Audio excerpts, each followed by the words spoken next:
Hello, everybody, and welcome to our second episode on the Wheel of Books. Today we have a special guest, Bradley P. Beaulieu, one of our favorite authors. Oh yeah. Yeah, Rémi and I, we're fans, and so we're very happy to have you with us today, Bradley P. Beaulieu. Thank you for Well, agreeing thank to you. meeting with us.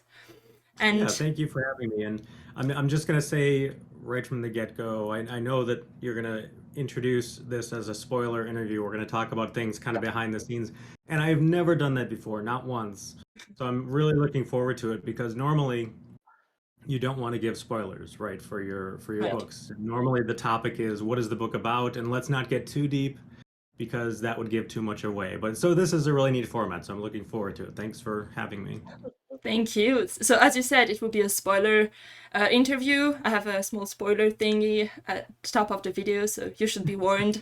And for our French speakers, I will quickly switch to French. So, bienvenue tout le monde sur ce deuxième épisode de The Wheel of Books avec Rémi. Aujourd'hui, nous avons en notre compagnie Bradley P. Beaulieu, un des auteurs préférés, en fait, à nous deux.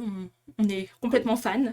Donc, on va filmer aujourd'hui un interview avec ce cher monsieur Bradley P. Beaulieu. Et on va parler donc de Sharakhai avec des spoilers. Alors, il faut avoir lu jusqu'au tome 6 et même les nouvelles et la toute Les dernière nouvelles. nouvelle après le tome 6. Donc, restez avec nous. Tout sera en anglais, désolé, mais voilà, c'est notre moyen de Technique. communiquer. Et puis techniquement, si c'est spoiler à fond, full spoiler, Ouais, c'est que les gens ont dû lire en anglais puisque la série est arrêtée pour le moment au tome 4 chez Brightwine. Le tome 5 est normalement en cours de traduction. c'est ça. So let's get back to English. Yeah, And uh, so, Remy, I think we yeah, agreed that you would introduce Mr. Bradley P. Beaulieu. with pleasure. But do I have to introduce you again? But yeah, Oh yeah, let's do it. right. We have to introduce our channels, right? Because we did an Okay. interview already with Bradley P. Beaulieu on both our channels. So Yes. we have two interviews for you that will be linked in the description below. So if you want to have a non-spoilery interview, you can either check Remy's or mine or both because they're different. So they have both different information. We recommend you to watch it if you haven't read Sharakhai already, and we already recommend it to you without questions. Yes. Yeah. So we have Bradley P. Beaulieu here with us today, and Bradley P. Beaulieu is an author of science fiction novel, many science fiction novel, and the last one was released in December the 9th. It's Absinthe, under your nickname of Brendan Belcourt. I say it in English. Yes. Belcourt. And of course, author of many fantasy novels too. The Lays of Anushkaya, the first one, is a trilogy with two novellas, um, with Slavic and Hindu inspiration, and with a good touch of gunpowder. Stop me if I say something wrong. And the series that brings us here is the Song of the Tattered Sands, Sharakhai en français, 6 books, and the last one was released last year in July, and 6 novellas. The latest is included in an anthology. The name is The King Must Fall, and we makes me think that makes me think, sorry, that the title is perfectly well found to make the link between the last novella, so the last novella of Sharakhai, and this anthology, so the King Must Fall, because we will talk about Hisan. And I have a first question for you. So after a year, after the last novel, and perhaps this last novella, how do you feel about the series you created? Yeah, so I mean, at this point, I am deep into the next world.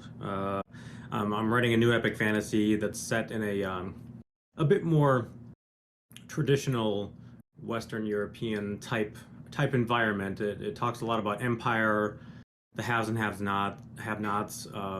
It has dragons, which feature prominently in like the magic that's involved in the world. Um, and so I'm emotionally like distant from it. Yeah. But as always, as an author, there are things that are happening that bring you back to where you were because publishing the cycle is relatively slow.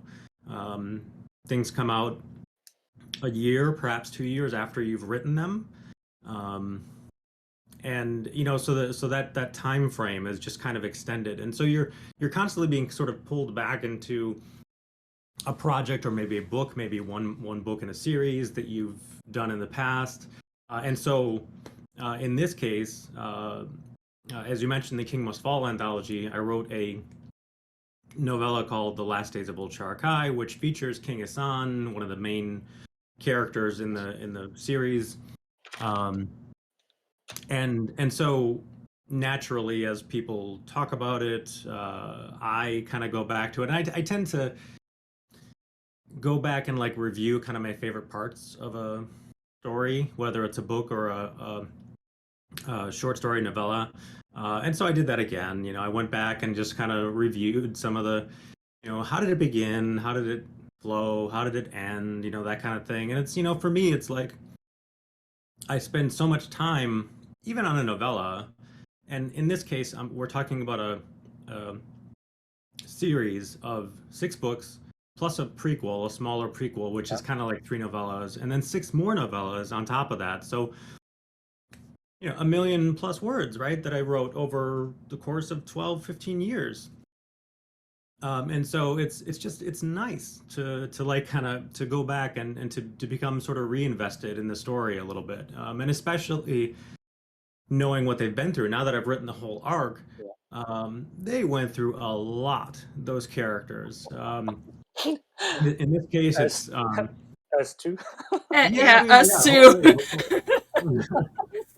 And I put them through the ringer, and there's times where things are, I often, as you know by now, I look for bittersweet endings. I don't look for them on purpose. I just feel like that's true, right? That's speaking truth to a complex world. There's never perfect answers. It's never white or black. It's always gray, right? And so I try to find both of those things. And so as I'm going back and kind of reviewing, I'm recollecting all they've been through and stuff. And now that I'm at the tail end of this particular arc, this novella, The Last Days of Old Sharakhai, was really nice because it tied in a lot of stuff. Even though it's a novella, it touches on some of the culmination of the series, and the part that Assan played, which was not obvious at the end of the last book. And so it was nice to fit in that little part of the puzzle. It was nice to forecast a little bit what might be coming in this series, in this world, I should say.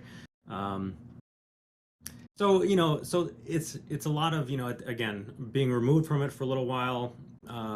There's a lot of nostalgia, when I come back to this last story and review not just that story, but the series as a whole. So, a lot of fondness, a lot of gratification that it's now done. I've reached a major milestone in the world, and it's nice to feel like I've done that. I hit the notes that I wanted to hit, and it's nice to kind of review that a little bit and just recognize it. Yeah, that's definitely a milestone for us too, because with Rémi, when we finished at first the 6th book and then the novella, we were like, I feel like we just reached a milestone as well. We were like, that's the end, and let's speak about this last novella, right? We wanted to discuss it with you because the characters they stayed with us all along, and even now we think about them and we discuss them. Every time I do a video call with Rémi, we always end up talking about Sharakhai somehow. That's it. And yeah, so yeah, let's speak about this novella. Rémi, would you like to start with your impression? What was it the end for you? For me, it's kind of special because you told me about this novella last year, that it takes place in Sharakhai, yes, with Isan, and Isan is my favorite character, and I was so excited to read it.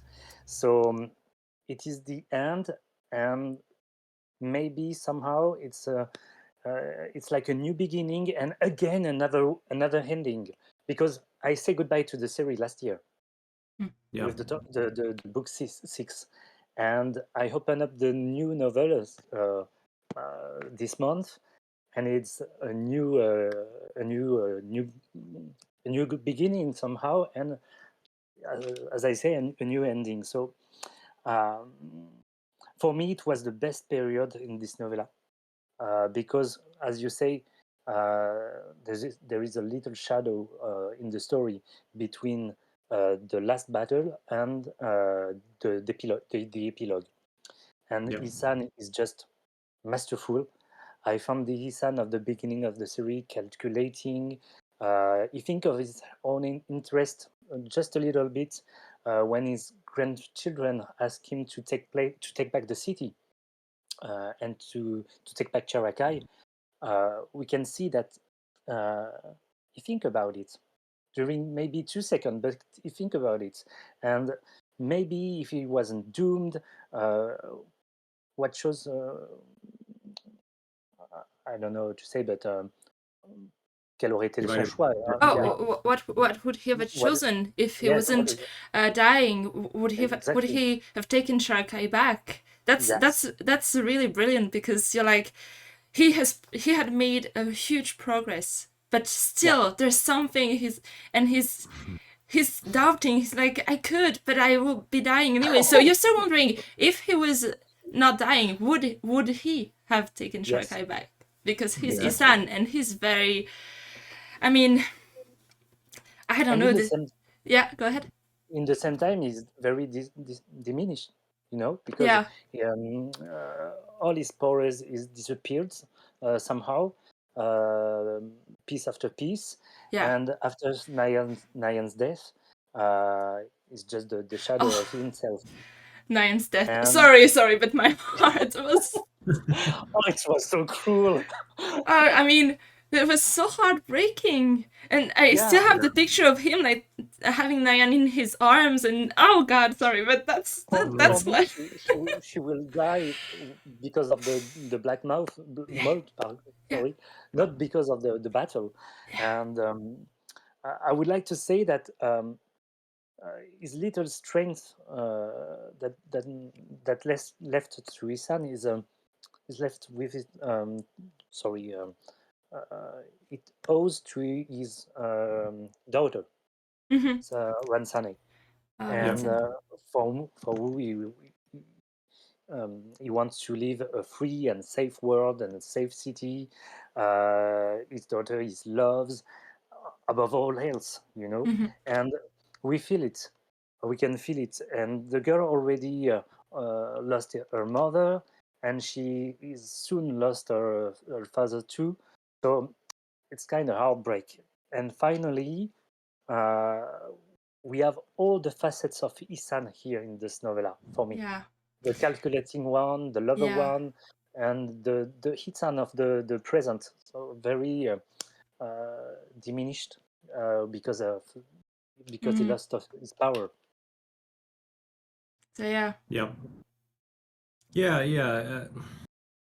Assan's arc. I mean, all the characters have an arc. All the major characters had, I think, fairly large arcs. But Assan's, to me, I didn't plan on him being a major character initially. And I may have mentioned in your interviews, I can't remember, but I mentioned this a number of times, that I had started writing the series with the notion of having a single main character, a single POV character, who is Cheda, obviously, and writing an epic fantasy based on her. And it just did not work out. I couldn't do it. There's way too much story to tell. And so Emery came on pretty early, so he could tell the side of the Moonless Host. And I absolutely needed somebody on the King's side as well. And so I had the Kings in mind already. They were conceived before I wrote the first word. And he stood out to me, a conniver, somebody he was playing both sides for his own benefit alone. And so I knew the type of character he was, but he was given life as I start writing, and he became one of my favorite characters as well. And probably, well, yeah, probably my favorite to write too, because he's sarcastic, you know, and he is a great character. He does some really nasty things, but he does some good things as well. And I don't know that he redeems himself entirely by the end of this book, but he does redeem himself somewhat from his past. And so he was interesting to write. And I had known. I knew at the end of the book 6 that there was this big gap, and I could not delve into it. It didn't make sense to try to go into all the political machinations of how the vote came about, how Davoud managed to put himself in the place where he would become the leader of Sharakhai and the Sultan, new title, and so, but I knew that Assan would kind of play part. He was being hunted because he was the last remaining king, and there's plenty of people who want to see him dead. And at the same time, he has to make sure that everything that he gave up, and maybe more importantly to him, that everything that Ayan gave up, saw permanence. You know, that Sharakhai would survive, basically. And not be eaten by the forces that would turn on them if he became king, that sort of thing. So I had that big time span, and it was really, I didn't know how it was going to play out. As per usual, I don't know a lot about how things are going to go. I just have some guideposts in mind. I have a stake in the starting point. I knew where it was going to end because I knew how the story ended. But there still has to be room for a story. There still has to be like unknowns. There still has to be drama, otherwise it's not really a story, it's a historical. And so it was really fun to tackle this particular point in time with Assan.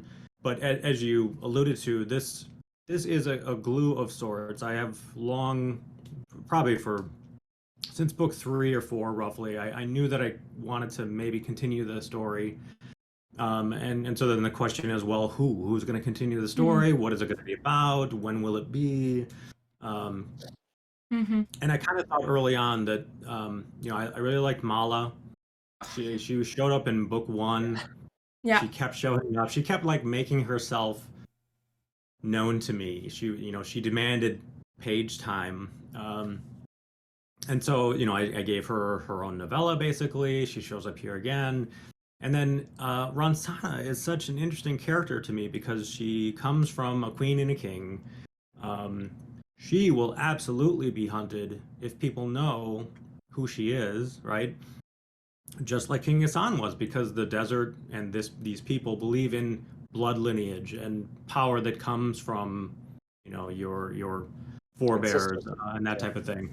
And so this notion of her going with Cheda and Emery at the end of book 6, and Assan being forced to give her up, which I don't know. It's just, for me, it's super exciting. Like I actually don't know what their story is going to be like, but someday Mala will meet Ronsana again after she's grown up a little bit, and they will have adventures together. I don't know that they'll necessarily be on the same side. We'll see how that goes.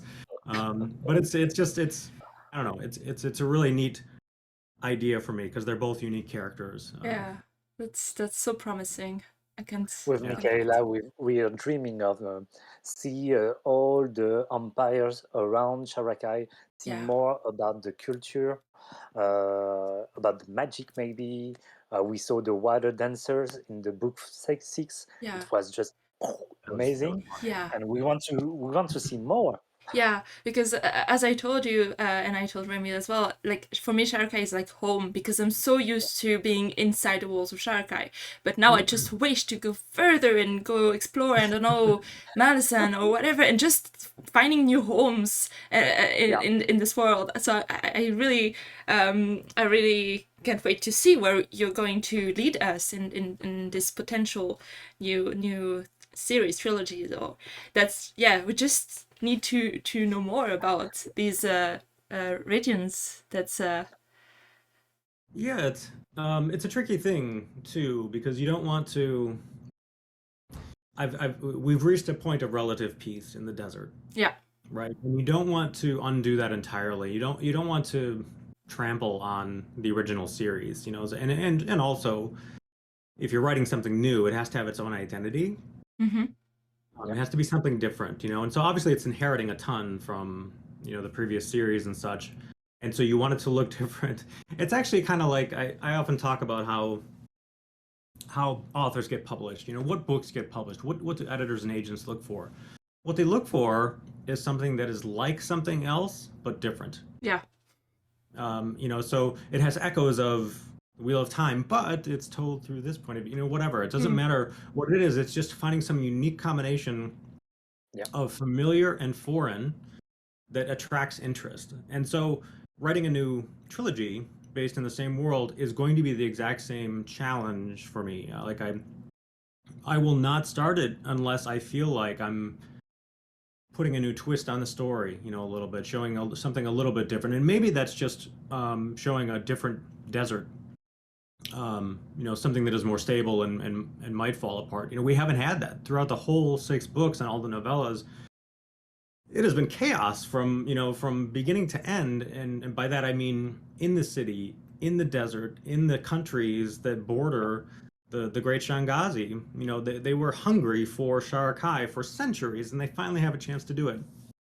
And that was one of the base concepts of the series, was like having this jewel of the desert, right? This rare city, a metropolis in the desert that all of these countries want for their own, and have not been able to take because the kings were too powerful. But suddenly the king's power is waning, and so the Jackals close in, right? And so maybe the flip side is like having stability that's threatening to fall apart, kind of thing.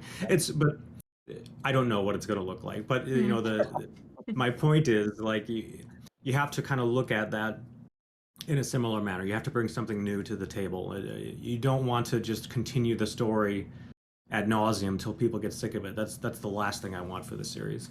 Mm-hmm. Yeah. You're speaking of the kings and the power waning. I just did a kind of parallel with Then There Were None by Agatha Christie. At the beginning, the kings start slowly dying one after another. At first I was like, no way a king's gonna die, that's not possible. And then slowly they start dying, and I'm like, oh, will they all still will there be a survivor, or are they all gonna die? So it was very into the last page was when Smatin dies, and I don't know why, but I love Smatin just because he's so badass with his swords and stuff like that. But I was like, wow. So yeah, that did you plan to kill them all from the beginning, or did you just okay. Yeah. That was also one of the core concepts, was that these 12 kings ruled, and not only is their power waning, but Shada's mission, she starts with a tale of revenge. She wants to gain revenge for her mother's death, but she matures. She quickly understands that for Sharakhai to survive, for the people to thrive, the kings must go. They have held on to power way too long, and they've used it violently, viciously to retain that power, and it's unjust, right? And so she becomes a champion of justice for the people of the desert, not just the people of the city. And so I knew they would all die.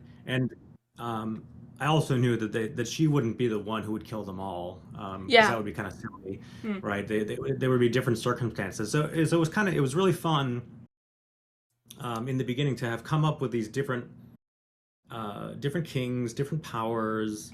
I know you touched on the poem in your review, Mikaela, and I think Rémi, you mentioned it as well at some point. That was one of the first things I wrote. I came up with the kings and their powers, and I wrote that full poem, and it went almost unchanged for the entire series. And then I put it at the very end of the last book, just as like a little Easter egg for readers and such. And and so I had that literally before I wrote the first page. I worked with some writer friends who have poetry backgrounds, and I don't have a poetry background, but I've done a little bit in stories here and there.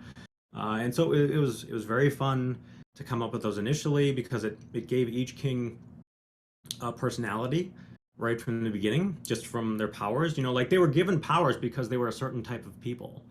They weren't just granted them randomly by the gods. They sort of chose them for them based on who they were. And so that advised me on what kind of king they might become, or how they might change entirely because of their powers. Some people did a lot, like Cahill. Cahill became really, really cruel as time went on. He became the Confessor King, right? Others did too. They sort of evolved and devolved in a way. And so it was it was fun to work out who they were, and then that just gave me some creative juice to figure out ways for them to die. They were given powers but also weaknesses. Initially, in the first book, I thought Cheda will eventually find all of the poems. But that started to feel too routine as well. And so you saw over the course of the series that those poems featured prominently in books 1 and 2, maybe even 3. And they fell away a little bit because it started to feel like a cycle that I didn't like and I wanted to break, as time went on. And plus, just to be realistic, they were hidden very well. They were suppressed, they were changed, and it's difficult to get them all. And so I wanted to show that too. I didn't want that to be an easy crutch, for Cheda to overcome all of their powers suddenly. I wanted her to fight them head on, essentially, as she gained more power. Especially by book 3. Book 3 was her coming of age, coming into her own power book. And so I wanted her to face them head to head with her own power that she had gained over the course of the books. I wanted to see more of Kiral's power, and in the same time, I was so excited when he dies on the book 3. Yeah, and it was just a surprise because he's the king of the kings. Yeah. And the kings of the kings die in the third book. Yeah. Yeah, that was tricky. So many things in writing, not just this series, any writing for me. I teach writing, and I talk about the cool factor, which is the notion of ideas that come up as you're writing, and if you find something that you like but it doesn't match what you had planned, well, don't throw it away just because you hadn't planned on that thing, because that is your hindbrain working for you. That is your creativity finding things that you hadn't considered earlier. And so I don't always use them. Sometimes they're just too wild of an idea, and I'm always looking for twists, right? And that was an obvious twist, and sometimes you have to go back and support a twist. So I don't always take these ideas as they come, but if they come, and if I like them, I will absolutely do them. So I had planned on Kiral lasting a bit longer, but it felt like a decent time, because I didn't want the kings to feel safe. I didn't want them to feel all-powerful either. I also wanted Miriam to be shown as a real badass. She surprised me too. She's probably my other favorite character of the bad people to write, because she started out as someone who, again, revenge driven, and she absolutely stayed that way. She fell into that. She became revenge itself as the story went on, right? She's the clear opposite of Cheda. Cheda lives her vengeance, and in some way, Miriam couldn't find the strength to leave it, to leave her vengeance. And she became was crazy consumed by it eventually. Over the death of her sister, and part of that was an excuse. Revenge led her to power, and supreme power, incredible amounts of power, and she liked it. She hated the feeling that she was helpless in years past. She hated that she was helpless when her sister died. And then when she started to gain power, she did not want to let it go. And so it was interesting seeing her. And so Corral's death worked into that, I think, quite well, because it sets Miriam up for the last 3 books in the series as a real player, someone to contend with that is outside of the kings, right? She is akin to she's absolutely on the level of the kings, maybe even more powerful than most of them. And so yeah, I like showing that, and along with the other Queen Alansal as well. Oh yeah.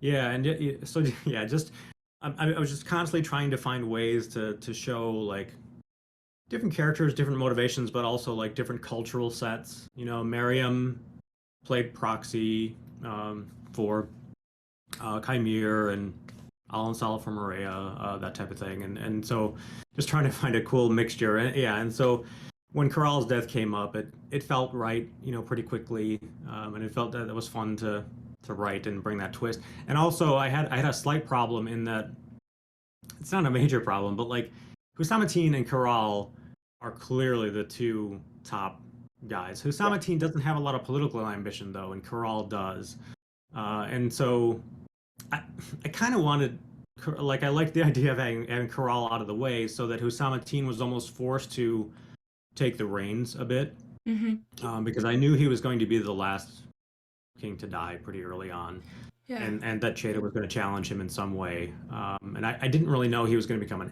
a sort of ally, you know, along the way, but you know, so I had choices. I could have Husamatin confront Corral directly, or have this other weird twist, you know, come into play, and so it was fun when that came up. Yeah, for some reason, until then, I was persuaded that Husamatin will change his mind and become an ally to his son and just leave Sharakhai for the others. But I was surprised that he wouldn't let go. He would, yeah. I don't know. As I said, I really liked Husamatin, so I was like, just leave Sharakhai to the others. Live your life. Just stay badass. And Yeah, I mean, yeah. Husamatin, I mean, he was super fun to write too, because he is rigid, right? And you know, Assan, you know, flows with political winds, right? I mean, he has his own goals, of course, but he shifts constantly to get what he wants. And Husamatin is like, nope, this is the way it is. This is how it has always been. This is the way it's going to be.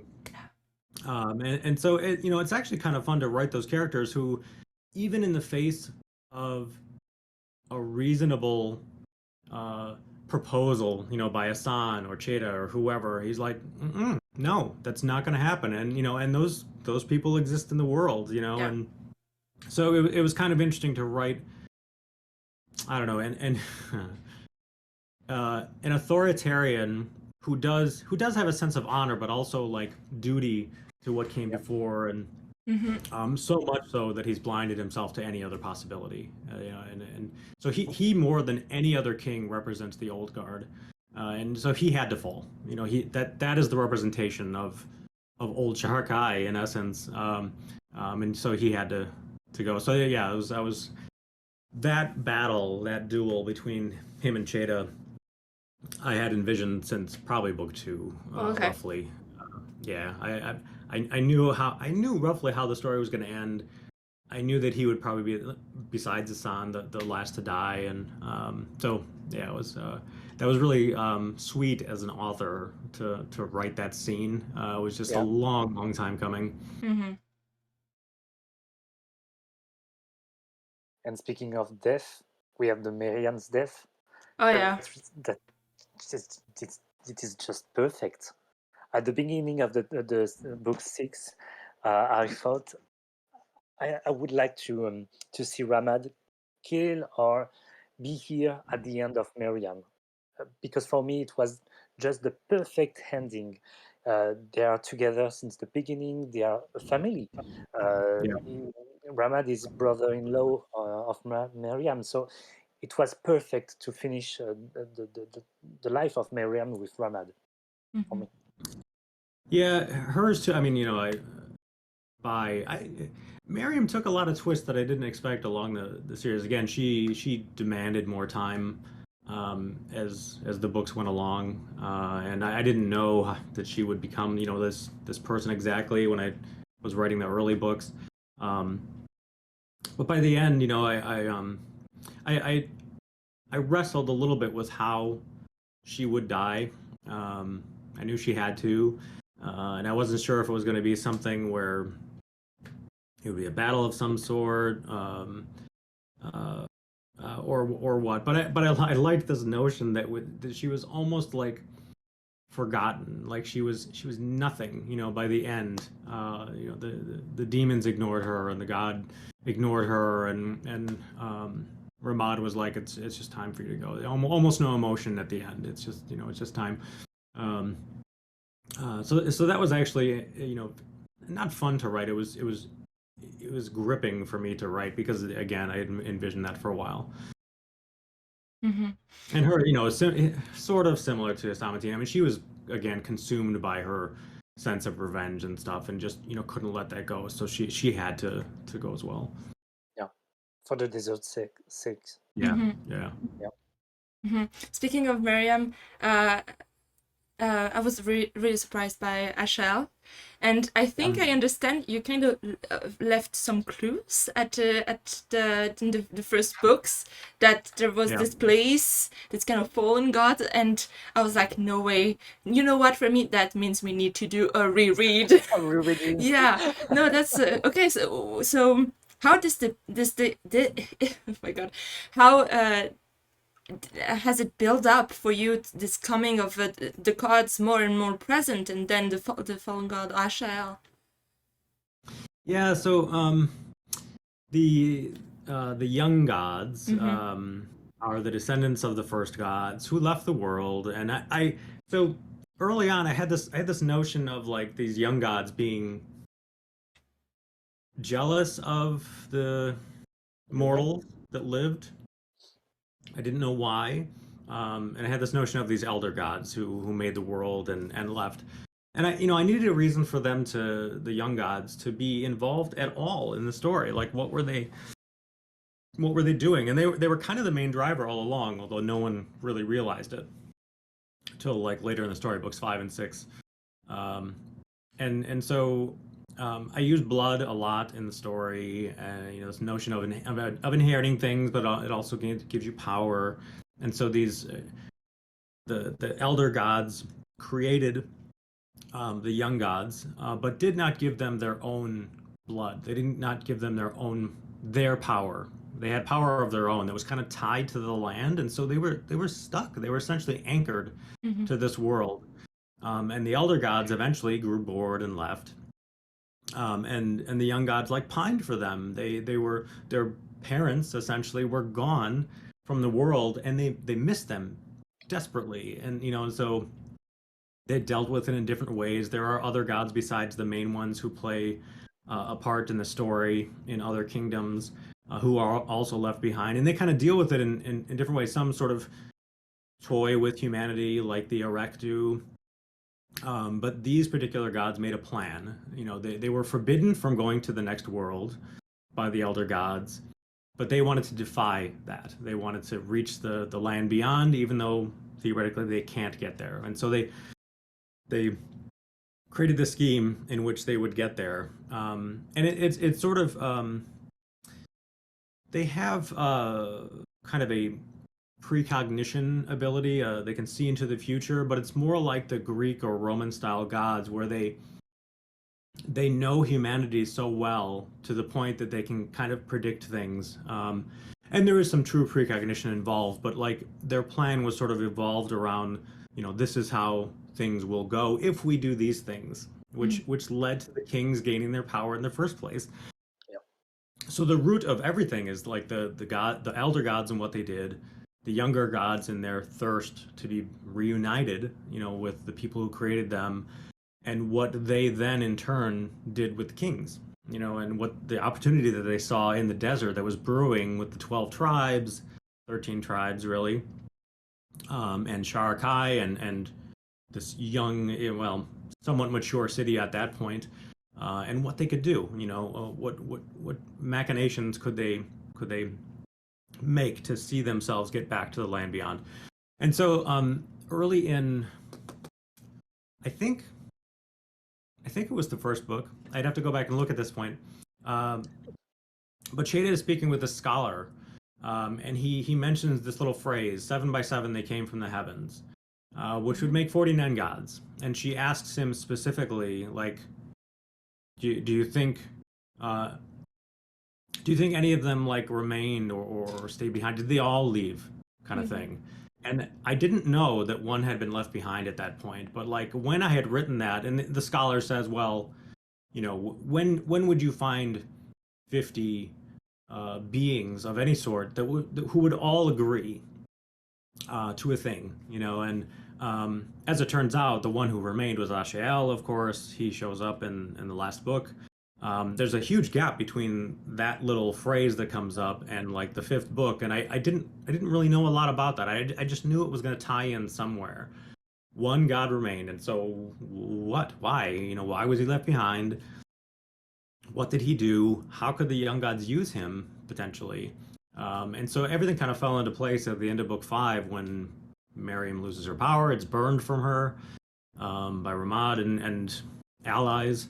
And so she's thirsty. And I also had this rule that I set up early on that the young gods are kind of anchored to this world. And the more that they mess with humanity, mortal kind, the firmer they're tied to this world, and the lower the chance that they will actually make it to the next world if they can create this like portal.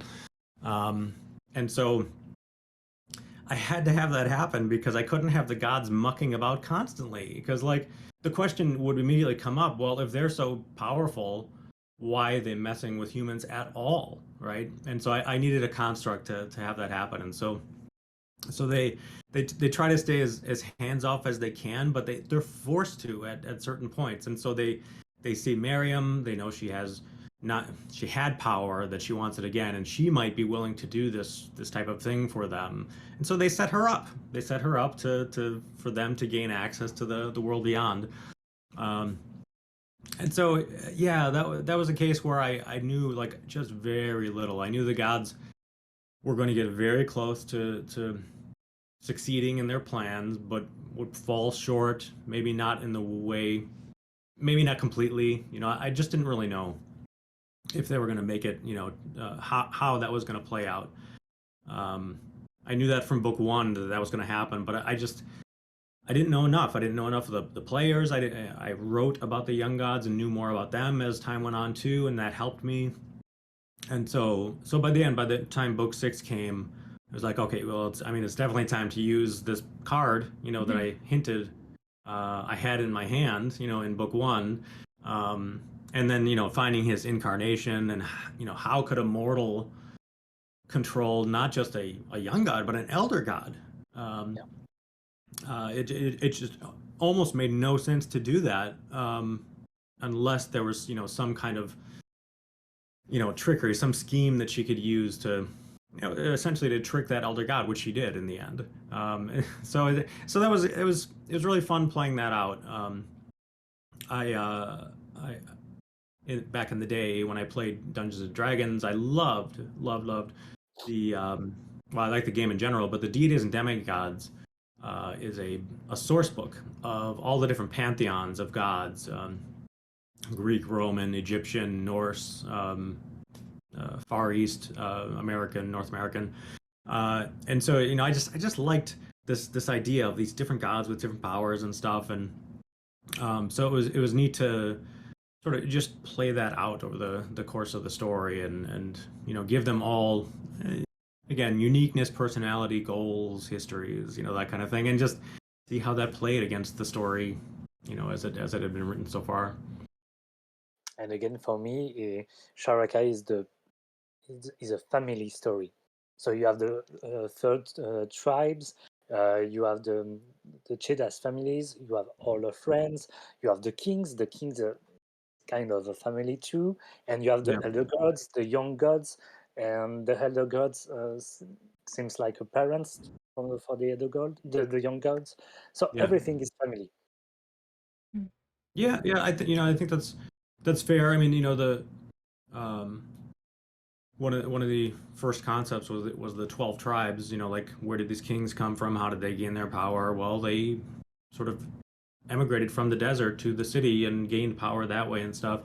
Um, so I think all those things are true, and I especially wanted to like one of the main through lines is Cheta and her mother, and the relationship she had with her mother.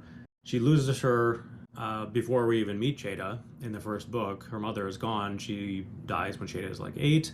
But I still wanted to explore that relationship, and so Aya shows up several times in the books, and it was I did not know that this was going to happen, but she showed up at the end. And I wanted the series to come full circle. We start with Cheta and her mother, and I wanted to close with Cheta and her mother in some way, and that was really tricky to get done. But it actually was a driver for a lot of things in the last book, because Aya is aware somewhat of what's going on in the other world, her old world. She is tied to it kind of through Cheta and her death, what the kings did to her, and she's reaching out. She's trying to help her daughter however she can, because she failed to do so in life. She did not prepare Cheta for what was ahead of her, and some of that was on purpose. She felt she wasn't ready yet, but she made a mistake, and she died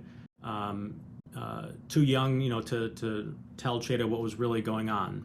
She felt like she had made a big mistake, and so she's trying to help Cheta as best she can. And so that was, that family arc exists as well, and also Cheta's tie to the people of the desert, her uncle, her grandfather, and Darzada too is like a Darzada father. as well, right? Foster father, who's kind of cruel to her a lot of the time. But that that relationship changes too as they both mature. But then also found family. Darzada is sort of an example, but that's not really found family. But Emery is absolutely found family. Freya Lemmy, others in the tribes, and also the other Blade Maidens that Cheta meets along the way and becomes fast friends with. I mean, strong, unbreakable bonds by the end, where they were dire enemies in the beginning. So that twist was really interesting and, for me, powerful to write. That was one of my favorite aspects of the entire series, was her relationship to the Blade Maidens that she becomes a part of in book 2. I like the twist of the dynamics as well on the book 5, when Cheta and the king must to make peace and join her. It's like a Marvel team up,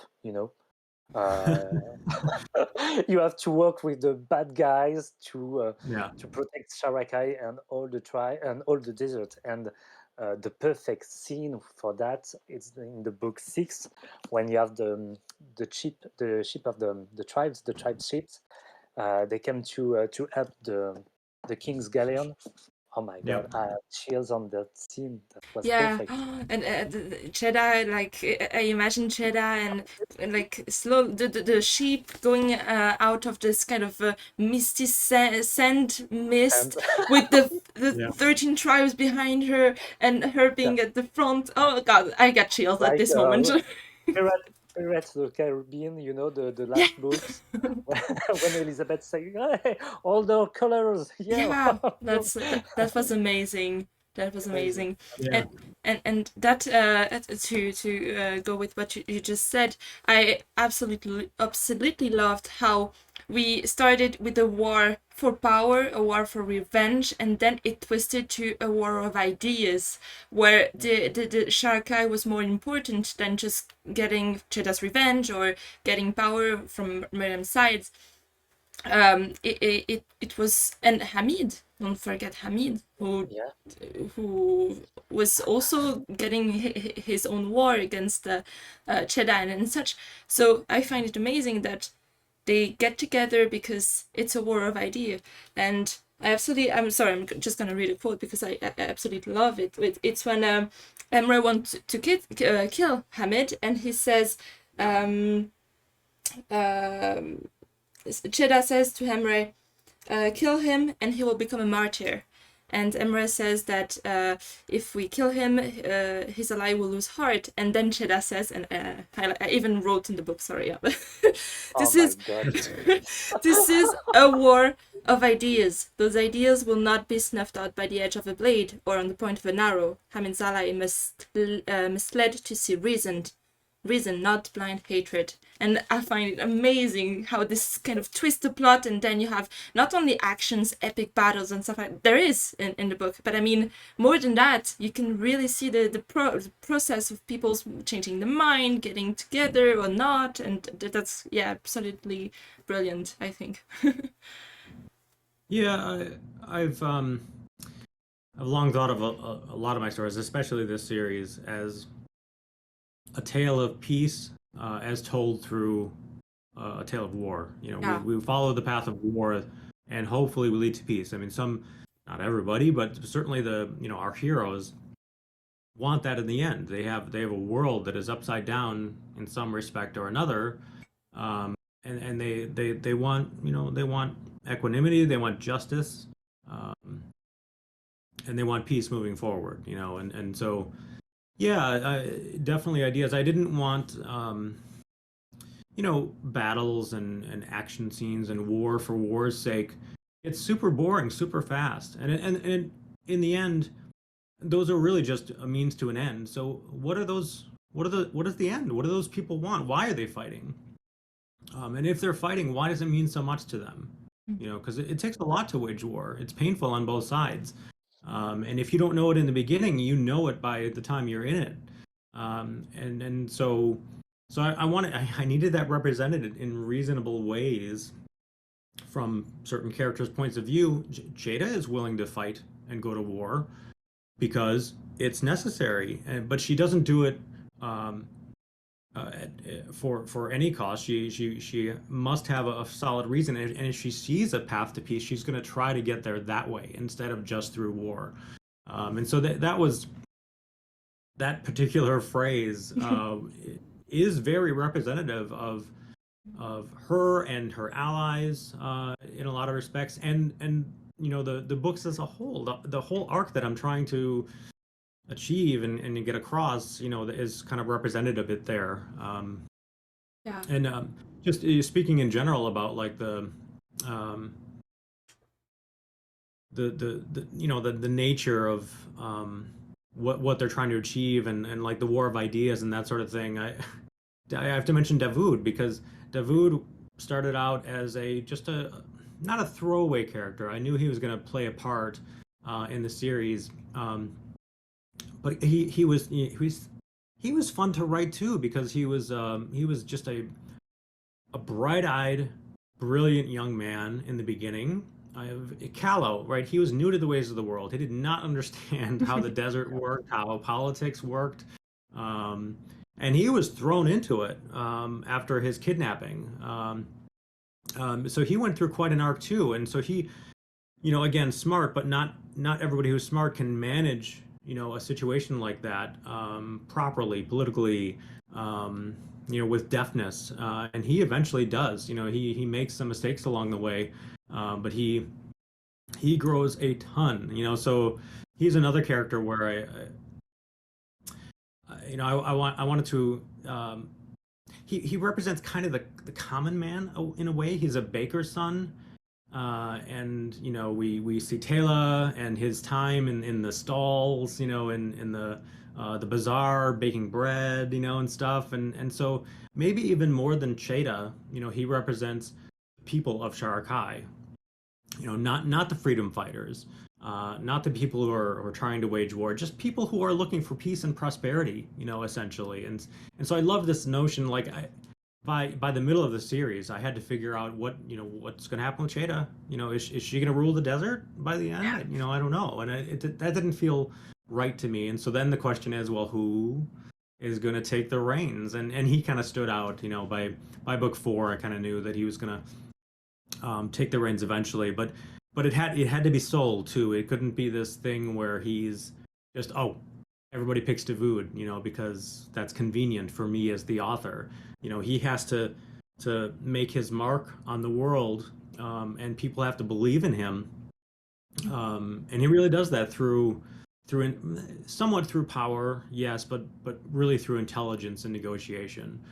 In the end, that's why people believe in him. And also, he's a bridge between both sides. He doesn't have this history of blood against the tribes, or some power player, in Sharakhai that the people of the tribes wouldn't trust. And so he was a logical choice by the time I got to it, but also I really liked it. I liked the notion of this smart young man coming into his own and taking the reins and leading Sharakhai into its new era. Yeah, David is neutral. He's Switzerland. Exactly. He's Switzerland. David.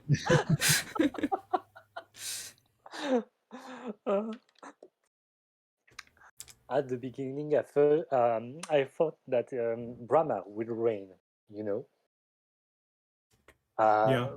because he's like commoners, So he helps people at the beginning. He have a charity soul, Yeah. But it changed. From books to books. It changed a little bit, and Dawood was a perfect choice. Yeah. Poor Brahma. Yeah, Yeah. he's probably one of the characters I put through the most in terms of pain and anguish because of his relationship with Rumayash, the Iraq. And Anila is quite good. Anila is quite good too. Yeah, they make the Yeah. pair. Poor Yeah. boy. yeah. Oh yeah, that's true. Yeah, That's yeah. true. Yeah. Brahma was interesting, and partially because Cheda was the one who got him into that. Because of her desire to rid herself essentially of Rumayash, who had sort of gotten interested in Cheda and wanted to, kind of mess with her a little bit. She pulled Brahma in, and then all this other stuff happened. And that's one of the interesting things, just talking from a writer's perspective about these novellas, is the books changed a lot because of the novellas. I found things about characters that I did not know, beforehand. They became more complex to me, more interesting, and I was able to play some of the events that happened in the novellas and fold that into the main storyline. And so it's, I don't know, for me it's neat for my sake, but for readers' sake, to be able to sort of see different corners of Sharakhai in the desert and see how it's I often call it the jewel of the desert, right, in the books, and I want to show different facets of it, and then show how that stuff can play and affect the main storyline, because it's not just about Cheda and Assan and Husamatin. It's not just a few characters. There are a ton, and big things can come from small players. It just depends on how fate takes them. Mm-hmm. Yeah, and I think it's very it's very clever because you get these perspectives that you said it changed the plot for you because you wrote this novella, but also for the reader it changes our perspective on some characters. And for people like Rémi and I, who really loves character-driven plots, it's amazing because you get more about the character, you get to understand them better, but you also get this kind of a I don't know how to explain that, but you just get more involved because I think Rémi too, but second character, we love the main character, but the secondary one who got this, they got the play, but they're not fully there, and having this novellas is really nice because we get I love Shore. Shore and Mala, and Devora and Leora. Oh my god, it was my following question. Yeah, I'll give it to you, but also Jaga, love it. And that's the thing, if you talk to me about any of the characters I would remember who it is. There's sometimes you get a secondary character and you say, I don't even remember who was she. But not in Sharakhai. You know their background, you know what they went through, you know. That's I really like it. I mean, now if a book series has novella, I'm like, okay, that's sold. Give me the novellas. Yeah, the novellas were just from a mercenary perspective, it was a way for me to write something and get it out between books to keep readers interested in the series as a whole. And so that was honestly initially why I started writing them. But now that I've done this, and I did it with the Anatskaya series, as Rémi mentioned, I will never not do this now for a larger series. There's just too much to tell, and like I mentioned, I was writing this new series called the Book of the Holt, and it's set in this gigantic Amazon type forest with like Endor type trees, gigantic towering trees, and it's wildly different than Sharakhai. Like I get to actually have humidity and rain, Oh, cool. and like birds that live in forests, and that kind of thing. I have a question. That is the Precipice trilogy that you talk about in your. Yeah, I've renamed the Precipice Yeah. trilogy to the Book of the Holt. It was a question with Mikaela Yeah, because yesterday. I think it's the same, but I'm not sure. I see you tweeting about ill wins over Ancris. Ancris? Yeah, that's book Okay, one. okay. Yeah. I was like, what's this book? I didn't follow all the. Yeah. I had pictured it as a trilogy initially, and this whole precipice idea is like this empire at the brink of change, which is where that came from. But it never quite sat right with me, and so it's the Book of the Holt now, and it'll be Book of the Holt 1, Book of the Holt 2, that type of thing for the planned 4 books. And I just like Sharakhai, I had started writing it as 2 characters. Mm-hmm. I have one character who is an inquisitor. She rides a dragon. She looks into mysteries of things, plots against the Empire, and a thief from the Holt, from the forest, who goes into the capital cities of the Empire, and these two get wrapped around each other, their stories. And so I was like, I'm going to write a book that is epic in nature, that has just these 2 main characters. I'll just go back and forth, then I'll be able to tell everything. And just like Sharakhai, it's too big. I already have like 5 main POV characters, and I know I'll just sprinkle in more. So it's actually different setting, different story, but just structurally, it's very similar to what happened with Sharakhai. And so I'll be going, back and forth and stuff with that. Yeah, so talking about Novella, so I know, I come across characters every now and again, and I feel like I'm not exploring them enough. Should I explore them more? Do I need to? And sometimes you just can't do it. It detracts from the story. It would make it too long and senseless, boring, too much diversion if you go on these side quests all the time and talk about their lives and stuff. You just can't do it. And so there's a number of really interesting characters to me already, and I'm sure I'm going to be doing the same thing. I'm super invested in the story in general. For decades, ever since the Dragonlance Chronicles and Lord of the Rings, I've kind of pondered a dragon-based story and just never found an idea that I liked enough to do it. But I really like this world, and so it's going to be fun to explore some of these nooks and crannies, just like I've done with Sharakhai, and just fill out the world a bit more. Yeah, that's really nice. I like that you say side quest, because when I play video game like Witcher 3, I'm like, I'm living for the side quests. Yeah, if the story is good, right? They're really fun. Yeah, definitely. The Witcher 3 is a good example. The Zero Dawn, Horizon Zero Dawn is another example. Those and the new one, the Forbidden West that just came out. There's a number of other good ones. God of War is another good example, where the side quests are they're just really well written, and really well like portrayed, acted, and stuff in the story. So they're fun to go on. I know, Rémi, you had a question about. Sorry, because I That's okay. Now I have a question for both of you, and I will tell you my answer after that. But for you, what is the worst death in the series? If you have to pick one, When you say worst, do you mean most painful? the most painful, the most emotional for you, Oh, emotional. not for the character, just for you. Yeah, it's got to be Brahma for me because Nyan too. Brahma and Nyan. So Nyan is a very close second because she grew in my heart too. Like she was not self-serving exactly, but she had this plan with Assan'S from the beginning, but she was kind of used a little bit from before the first book opens.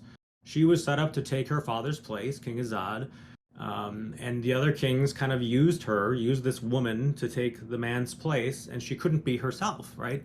And so she was hidden throughout most of the story until she sort of comes into her own mid-series, and then she kind of like, this is mine. I am taking my queenhood, and you're not, putting me back in that place again and stuff. And so she had a really unique story in my mind. And when the notion of the black mold came about in book 5, oh man, I had this notion of like, so early on, Queen Nyan and King Assan'S, they make this special draft to give them long life.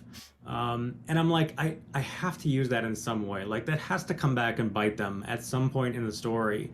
And the way that it came back was their key to living forever killed them in the end. And so when I first thought of it, I'm like, oh man, this sucks so bad. Because I liked them both by then. I kind of wanted them to live forever, right? But I'm like, the King Assan'S definitely can't. He has to pay a price, especially.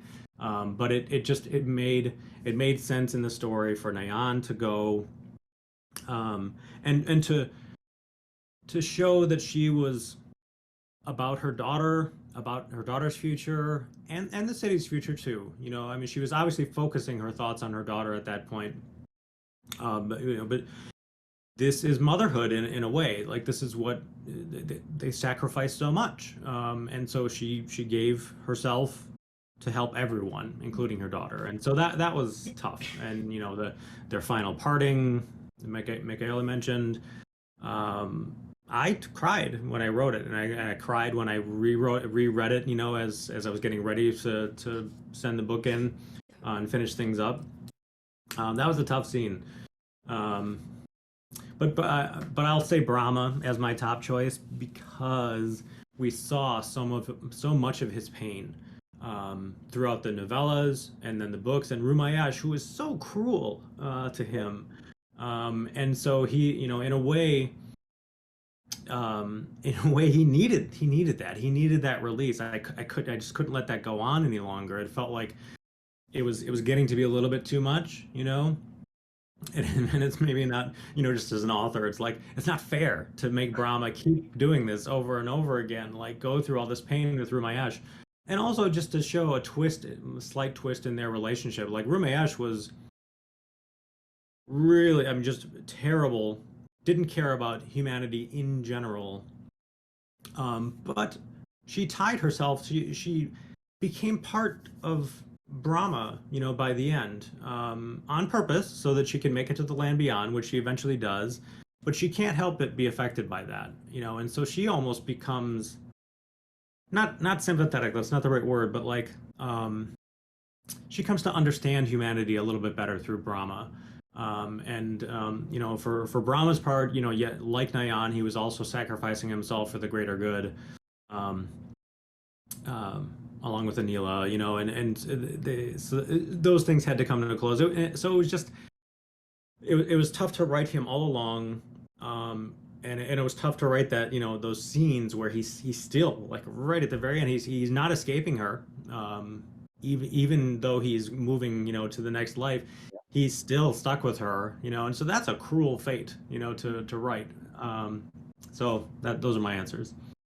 Mm-hmm. And you, Mikaela? I think mine isn't an obvious one, but I think it's Fezek. Because Aw, poor he Fezzik. just wanted to live his life, and And bring joy to people and do his plays. yeah, I was so, because you don't even get to see him die, you just get to Yeah. know later that he's gone, Yeah. which is obvious because we knew that when Anila would eventually die herself, he would go with her, and he knew that as well. He was like, I'm gonna go anyway. And I was like, no, we need more Fezek in our lives. Just, yeah. But that would be, it broke my heart for poor Fezek. I think Yeah, that would be my answer. Fezzik, I didn't again, a character that came out of absolutely nowhere. Like when Anila, I needed Anila to have like an assistant basically, and who better than one of the dead because she's a necromancer and stuff. And so like the first scene I wrote with him was in that graveyard, in the boneyard, and the first pass of it was kind of like he was just like a thug basically, like a just like a zombie, just like no personality at all. And I'm like, no, no, no, no, no. That doesn't feel right. She needs to have. She would find somebody that she could pour some power into. That she would want somebody that's not normal. She didn't know what to expect exactly, but like he immediately became like a bright jewel, that just like I don't know. It was just so much fun to write him at all times. And it was so neat that the whole idea of a playwright just came somewhat randomly, but then it made perfect sense for him to start chronicling things. And I love this idea of him like just being this bright-eyed, almost naive, this like bubbly, energetic, even though he's dead, and you can just imagine what he was like in life, in his theater, along the trough, and I thought about that a lot along the way, and like how much he's changed and how much of his heart is still there and intact. So yeah, that was tough, but it was nice that he got to pass along a bit of himself in a way, in the final book that eventually made it into Cheetah's hands. And Yeah, the Song of the Shattered Sands. That's, Yeah. I got goosebumps when I was like, oh, that's so cool. Yeah, yeah, that really. was a little Bilbo, Yeah. the Hobbit, and there and back again moment for me. That was again like when he first came. I didn't know that the book, The Song of the Shattered Sands, would be a thing inside of the story. But when I thought of it, I'm like, oh, that's perfect because it gives him meaning, and it allows his legacy to live on, a bit. And I like this idea of him. Like in the beginning, he was so like he couldn't think quite straight. He couldn't piece things together like he used to. But I like this notion that like Ramad and others noticed that he was getting better at like putting words together and stuff as time went on, and so it was kind of neat to see him pass something on before he left. And he was another case too, by the way, that I couldn't find a good way to get him on screen. It was yeah. I kind of initially I thought I would show it somehow, but I just couldn't, and so that's how he had to live on through the book instead.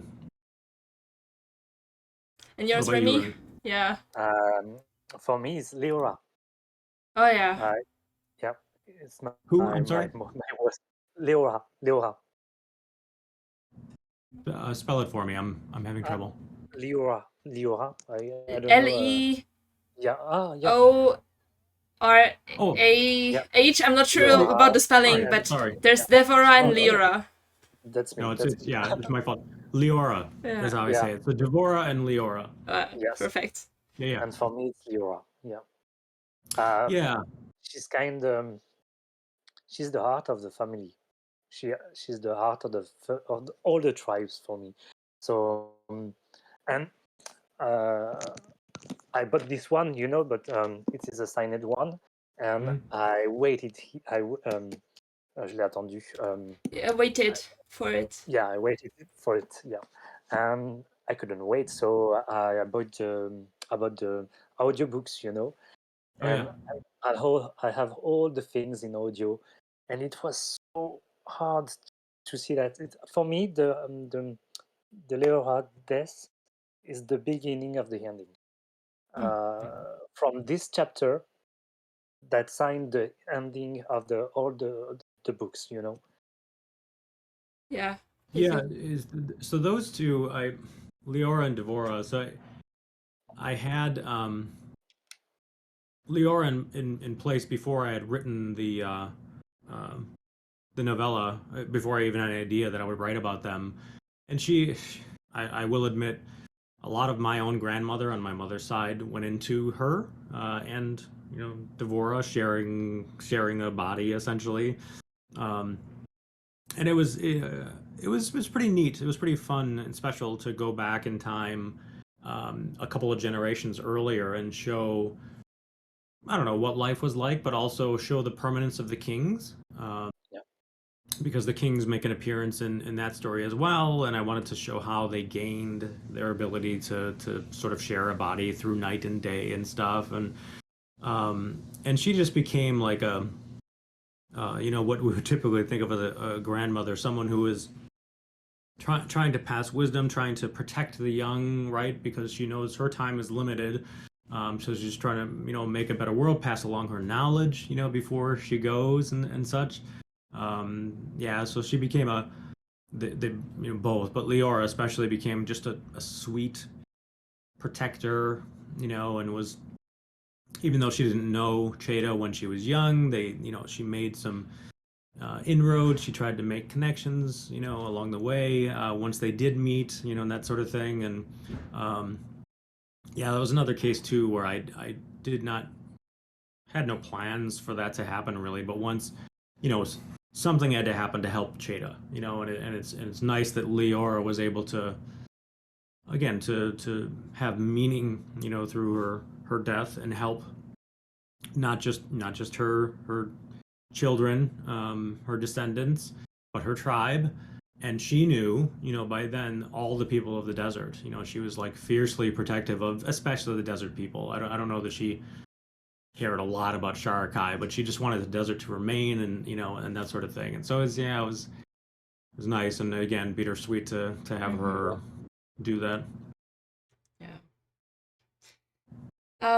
Rémi, do you have any other question written down? No, for me it's good. Yeah, I mean, we have a tons, but unfortunately, time is limited. I don't have any more questions, but I have a request. Okay. I mean, request. We need a cookbook about Sharakhai. Yes. I cannot read another page with cooking, and I just need to actually taste what it is like. Yeah. Some as most people know who've talked with me, I'm a foodie or follow me online. I'm a foodie. I really like, and throughout my books, but especially this one, like, just in regular life, I love trying foods from other places because it says so much about who they are, who those people are, what ingredients are available in those places, or at least what were, historically available. A lot of food came from making do, with whatever you had, but then refining that to the point where it tastes really good. So taking, what might have been unexpected ingredients at the time, or poor ingredients, the leftovers, turning things like the awful, or the unwanted cuts, from meat into something just unbelievably delicious, and so new techniques were created along the way. So when I travel places, I love just going to restaurants that are like authentic, and or just unique, to that area, kind of thing, that have, and they tell a bit of a story. And so I wanted that to, it just came out a lot because I wanted that to, I painted Sharakhai as like a trading hub, of these four kingdoms, and that's one of the ways that it gained power was by controlling trade throughout the desert. And so it had to have like especially ingredients, spices, and other things, and so with those would come techniques. And so Sharakhai, probably more so than any other city in the bordering kingdoms, would be a place where you could try different foods and have something from your homeland or other lands that you could never have otherwise, right? Yeah. And so it was neat to portray that as a foodie, and it was fun to come up with those things. I would as I do it in writing in general, I'll do a first pass, of course, but like as I go through the second pass, I like really linger and think about what the meal would be like and how balanced it would be. I'm not always super realistic, I will admit, about like what ingredients they could get and how long they could last. What I care about is like just the sensory, Oh yeah. nature of it, that type of thing. I want that to come across because that's what I like and stuff. So it was the food scenes, spice scenes, all that stuff was just super fun to write. Super delicious to read. Me in the Yeah. train reading, really, really hungry after work, reading about like lamb. The meat is falling down. my It's so God, well yes. cooked. Oh my god. Yeah. We need a And you're cookbook. like calling the local delivery place. Can you get me Just lamb right now? people around in And the the train. alcohol. Sorry? And the alcohol. Oh yeah, as I well. went to Like I the went to Crete, and in Crete, you have the arak. Yeah. It's like the Turkish arak, but Yeah. it's from Greece, Greece and Crete. Yeah. Cretan arak. It's just perfect. And I tried the honey one. So it's my special for Isan. Only. Yeah, Iraq in our world is like a specific, alcohol, and I took it because it was, sourced in like the Middle East, and but it quickly became something like um, mezcal, that's taken from like the fruit of a tree, or slash whiskey. It was like kind of a combination of those two alcohols, and then so once I had that, I was like, oh, this is cool because then I can like have different flavor profiles. It's not just one liquor, and like all these tribes would absolutely make their own, and be like they would boast, our Iraq is the best, and there was one, the famed Tulagal blend, right? That was the best of the best. And it was Yeah. just fun to play with that a little bit. Yeah, I remember Fred Rémi like risking his life going in Exactly. spying in the in Hamid thing, or I don't remember exactly, but just getting Yeah. a bottle of Tulagal. It's like, Yeah. yeah, that's that good. Yeah, and gives it to Emery, and Emery's all pissed off, like that's what you came for. Yeah, exactly. Yeah. It was crazy. Yeah, that was fun. Yeah. Well, that's a good way Well, to. the cookbook is being developed slowly over time. Oh. No, it's not really. I'm saying in my head. Oh, my camera. Okay, I would buy it. I would buy it. Just know it. I would That's buy it. one sale. Good. Yay. Okay. Do we have any question, any discussion? I think. I mean, as I said, we would discuss. I mean, if it were, Forever. yeah, forever, like hours and hours, if it were just for us. But we're busy. We're adults, and yeah, that leads me to. Okay, not getting emotional. Just thank you, Bradley People, for writing Sharakhai. And just when you were speaking all along, I was just like, that's crazy how this world, how these characters could just come from a single human being. And now it's with me. I'm just, that's crazy. I mean, that's the magic of literature and fantasy. I can't get enough of these characters, and seeing you talking about it, like you're actually telling the story of persons you know. It feels like it, like you got to know these characters, and you're just sharing their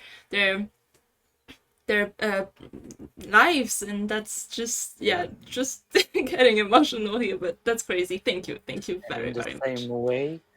In the same way, Sharakhai is you, and you are Sharakhai. Yeah. Because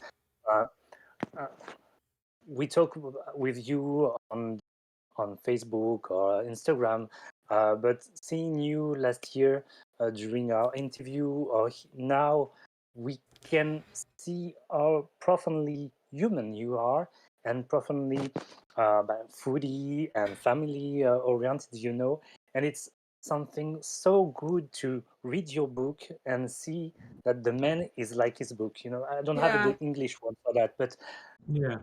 you write something very profound, very, very human. Yeah. And my favorite thing in this series is the family thing. So thank you for that. Thank you so much. Well, yeah. Thank you for having me. I will say that when I first heard this phrase that the writer brings half of the story in the words that they write, and the reader brings the other half, so 50% each, right? When I first heard that, I was like, I don't know if I believe that. But the more time has gone on, the more I absolutely believe that is 100% true. That the writer only brings so much, and the experience that the reader has is only partially driven by the words on the page. The other part of it is by their own experiences and their own desires, their own fears, their own imagination. And so it's just lovely for me to talk to people and have this kind of conversation where we're kind of talking we're talking about this kind of thing, like what I brought to the table and what you guys received, based on what I wrote, which was not everything. It's not all me. I didn't bring all of that. You brought some of that too, and that's like the beauty of literature, is to be able to have almost a communal experience, right, between writer and reader, and even readers among themselves as well, who can experience it. And so, I often say that finishing a series, a book, whatever, is bittersweet, and it is. But this one's a bit different because it's wider and broader. I went deeper into this story than I have in the past, and it is longer. And I invested heavily in these characters for 10 plus years, to get them down. It's a huge part of my life, and so it's just a joy to be able to talk about them in more detail and share things beyond. 12 Kings is about Shada, and we meet her, blah blah blah. Very rarely get to go beyond that type of thing, and so it was just really nice to talk beyond those things and to really fall into the world in a conversation, which it just doesn't happen for a writer very often. So thank you as well for thinking of this type of format and for inviting me. I really appreciate it. Thank you. Thanks. So I think you have understand that we recommend Sharakhai very very much if you still haven't read it, or if you're looking at this interview, you haven't read it, but we love Sharakhai, okay? Sorry. And read the novellas as well. And read the novellas if it isn't done yet. Yeah. And sorry, I got emotional, and I lost my thought. My brain is already like grilled because of the warmth. You think of the food, I think. Yeah, also food, yeah.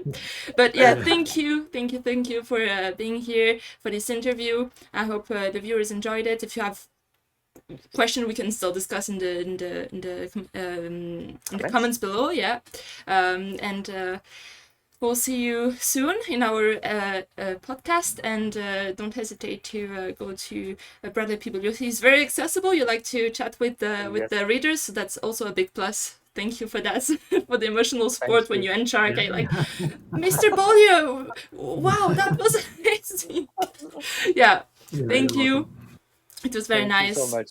And see you soon. Okay, thanks for having me. Bye. Bye-bye. Bye-bye.